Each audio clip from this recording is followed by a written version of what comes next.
One thing I do know is that Everest is a huge part of my life. It's something that if I never go back, you can't take it out of me. It's taught me so much, and I think I'm, balancing on this edge of learning from Everest and asking too much from Everest. I don't want to be greedy, I would rather say thank you and walk away at the appropriate time.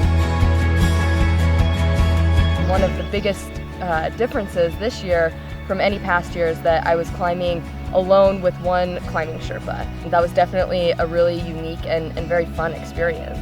Climbing at very high altitude is still an experiment. I'm still learning about my body, learning what I'm capable of, and for me, the highlight of the trip wasn't going to the summit, but it was the process of going to the summit on that final push.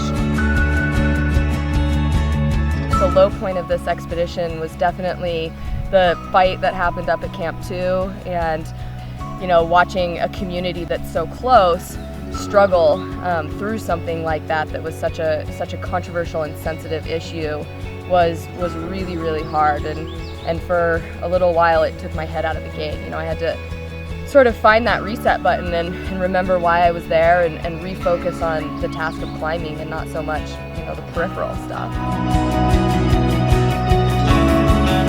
When I come home from an expedition, there's really, really simple things that you appreciate, and I always notice that turning on the faucet is incredibly appreciated by me, because I haven't been able to turn on water from a faucet to do anything with it for so long.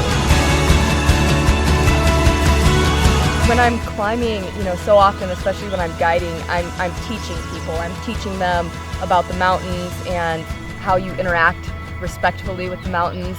And I think if I could tie into the rope with anybody, I'd want to tie into the rope to the person who's taught me the most in life, and that'd be my father. And I think that's, my dream trip is to, not necessarily climb Everest with my father, but take him out into the mountains and get on the glaciers and have that connectivity and that experience. And he taught me how special that was from the day I was born and on to today. He's still teaching me that, and I'd love to return the favor.